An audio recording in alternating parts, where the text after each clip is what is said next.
Assalamualaikum warahmatullahi wabarakatuh. Selamat pagi anak-anak. Berjumpa kembali dengan pelajaran IPS di hari ini. Semoga kalian selalu dalam keadaan sehat. Sebelum pelajaran dimulai, jangan lupa berdoa. Pada minggu yang lalu, kita sudah membahas tentang pengertian mobilitas sosial, contoh-contoh mobilitas sosial, serta faktor-faktor pendorong dan penghambat mobilitas sosial. Pada pagi hari ini, kita membahas tentang apa ya? Jangan lupa like and subscribe channel Ibu ya.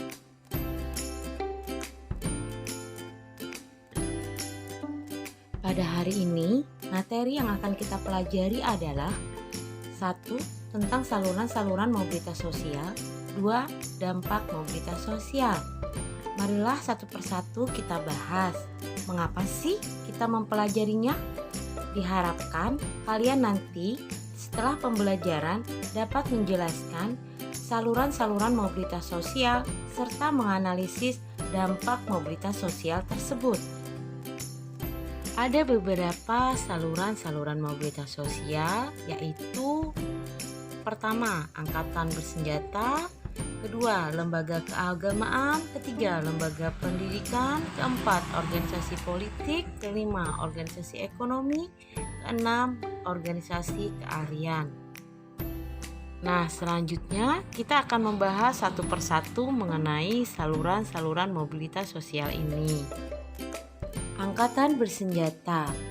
Angkatan bersenjata merupakan salah satu saluran mobilitas sosial, di mana kenaikan status seorang prajurit sangat bergantung pada kedisiplinan dan intelektualnya, sehingga keberadaannya di masyarakat sangat dihargai. Mereka dianggap sebagai pelindung masyarakat. Berikutnya adalah lembaga keagamaan.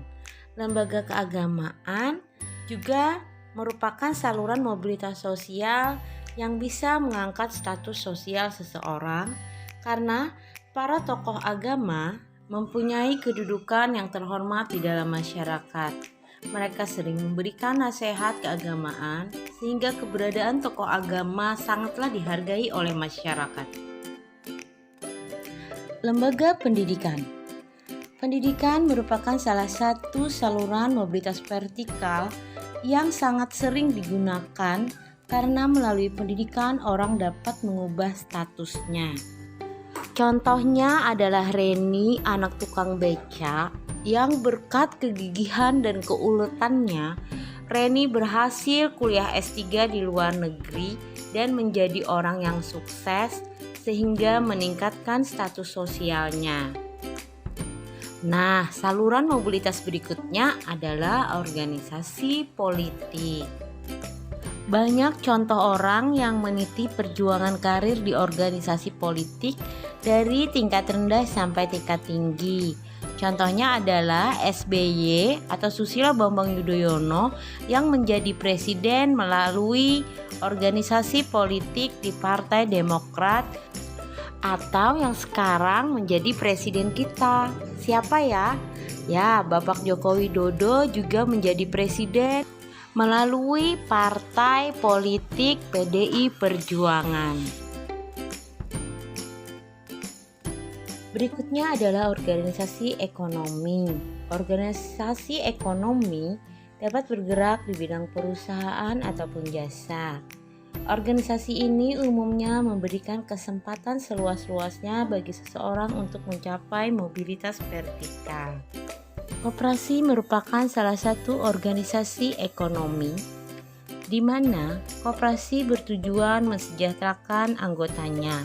Melalui organisasi koperasi, kesejahteraan anggota dapat diperjuangkan. Nah, anak-anak, selanjutnya kita akan membahas saluran mobilitas yang terakhir, yaitu organisasi profesi. Contohnya adalah organisasi profesi guru, yaitu PGRI, organisasi profesi dokter, yaitu IDI. Bagaimana sih organisasi profesi dapat menjadi sarana saluran mobilitas vertikal? Karena organisasi profesi merupakan himpunan orang-orang yang memiliki profesi yang sama, sehingga mereka akan lebih kompak dan kuat memperjuangkan profesinya. Demikianlah materi tentang saluran-saluran mobilitas sosial. Semoga kalian bisa memahaminya. Selanjutnya, kita akan membahas tentang dampak-dampak mobilitas sosial. Dampak mobilitas sosial yang pertama adalah mendorong seseorang untuk lebih maju. Misalnya, seseorang pada zaman dulu, pada saat zaman peperangan, hampir tidak mempunyai cita-cita. Sedangkan saat ini, rakyat biasa pun bisa bercita-cita menjadi presiden.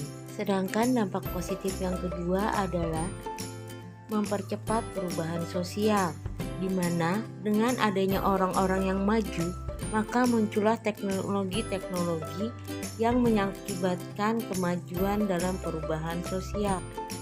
Misalnya, petani yang dulu membajak sawah menggunakan hewan, sekarang sudah bisa menggunakan teknologi yang lebih canggih.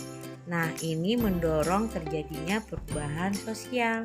Dampak mobilitas sosial yang ketiga adalah meningkatkan integrasi sosial. Misalnya, seseorang akan menyesuaikan diri dengan gaya hidup, nilai-nilai, dan norma-norma yang dianut oleh kelompok orang dengan status sosial yang baru, sehingga tercipta integrasi sosial. Respon seseorang terhadap perubahan mobilitas sosialnya dapat berupa penerimaan dan penolakan. Nah, penerimaan pengaruh yang diakibatkan oleh mobilitas sosial dapat menjadi salah satu contoh integrasi dalam masyarakat. Nah, beralih ke dampak negatif mobilitas sosial. Yang pertama yaitu jadinya konflik. Misalnya, di masyarakat kita sering terjadi perebutan kekuasaan untuk suatu jabatan. Contohnya saja, ada beberapa orang yang memperebutkan jabatan direktur. Kemudian, ada di antara mereka yang menggunakan cara-cara yang tidak benar, sehingga bisa menimbulkan konflik. Nah, itu adalah merupakan salah satu contoh dampak negatif dari mobilitas sosial ya anak-anak. Mungkin kalian sering menemui contoh-contoh yang lainnya.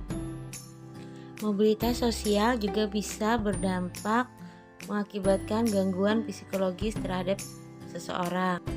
Contohnya, seseorang yang memiliki jabatan kadang khawatir kehilangan jabatan. Bahkan pada saat jabatan yang dimiliki sudah lepas, kadang ia tidak rela melepaskan jabatan tersebut sehingga mengakibatkan gangguan psikologis. Bahkan ada juga orang yang setelah kehilangan jabatan baik karena diganti maupun karena sudah selesai masa tugasnya atau pensiun menjadi mudah gelisah. Individu yang mengalami keadaan seperti ini termasuk mengalami gangguan psikologis.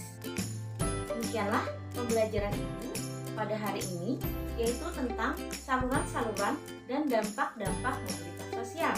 Ibu harapkan kalian bisa memotivasi diri kalian untuk melakukan mobilitas-mobilitas sosial yang berdampak positif bagi diri kalian. Selalu semangat, rajin belajar, jangan lupa berdoa, dan selalu jaga kesehatan. Sampai jumpa minggu depan dengan materi yang berikutnya. Alhamdulillahirrabbilalamin. Assalamualaikum warahmatullahi wabarakatuh.